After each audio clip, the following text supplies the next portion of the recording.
Umar, seperti Umar itu. Dia Umar seperti itu.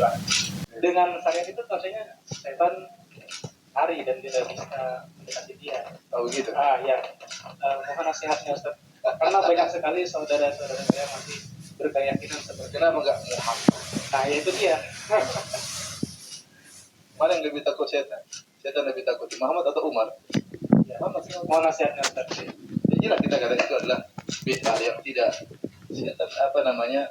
tidak benar ya, bahwasanya cara mengusir setan dengan mengatakan Umar. Enggak ada, itu enggak benar ya. Justru kalau jangan-jangan saya khawatir itu keinginan setan ya. Jadi kita tunduk dengan apa? Seperti orang lewat katanya kalau kamu enggak nanti kamu diganggu. Sehingga terkadang lewat ada orang seperti itu, atau dia melihat mobil dia harus bel. Pipip. Kalau enggak bel nanti bakalan celaka. Ini salah satu bentuk ketundukan terhadap apa? Syaitan. Allah telah mengajarkan, Rasulullah SAW telah mengajarkan, kalau kita masuk dalam tempat kita mengatakan a'udzu bikalimatillahi tammati min syarri ma khalaq. Berdoa, a'udzu billahi minasyaitonir rajim, kemudian bismillah jalan. Bukan mengatakan Umar, enggak ada. Umar, Muhammad, masih belum lari lagi. Allah, baru lari. Ya, itu tidak benar, itu khurafat dan belum tentu ada setannya. Ya. Belum tentu ada setannya. Setan itu sebenarnya takut sama manusia. Ya. Ya. Tapi setan menjadi besar kepala tatkala tahu kita takut sama apa? Sama setan. Kalau orang beriman dan bertakwa kepada Allah, maka setan akan takut. Bagaimana tidak dia berlindung dengan ayat-ayat Allah. Setan takut terbakar, risiko dia terbakar kalau kita bacakan ayat kursi. Dia ingin menggoda, tapi kalau dia tahu kita baca ayat kursi, dia juga risikonya dia terbakar. Namun anehnya kalau kita di Arab Saudi, coba Anda tanya Ustaz Ahmad Zainuddin, kita tidak pernah dengar namanya orang lewat pohon kemasukan, nggak ada di sana. Kemudian jalan di tengah jalan misalnya, kemudian kerasukan jin di padang pasir, nggak ada, dan tidak ada rasa takut sama sekali. Di sana nggak ada namanya merinding. Saya tidak pernah merinding di mana? Di Arab Saudi, subhanallah. Kenapa? Karena di sana dikumandangkan azan di mana-mana. Orang-orang lewat kuburan tidak ada yang pernah takut.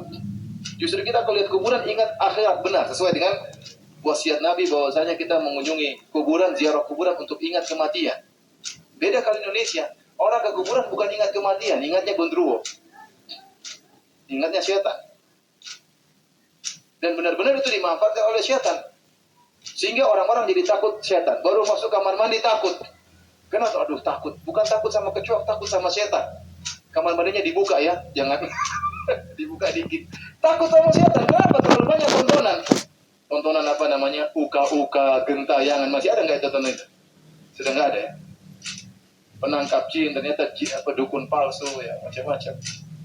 Kemudian nonton film-film. Jadi orang kalau sudah masuk ke kuburan, jadi benar-benar kemudian apa? Jin diagungkan di tanah air kita.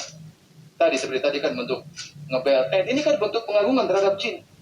Jin senang seperti itu. Belum lagi nyembelih untuk jin.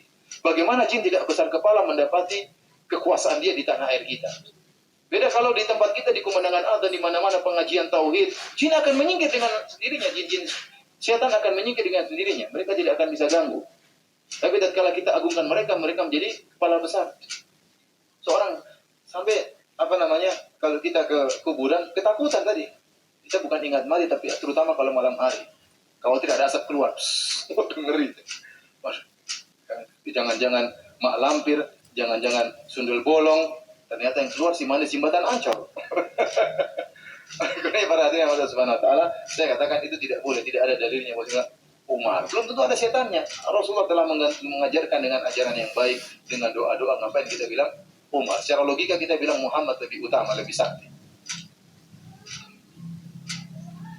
Ustaz, bagaimana kalau terlanjur dulu pernah ikut tenaga dalam? Apakah dalam badan orang tersebut masih ada jinnya?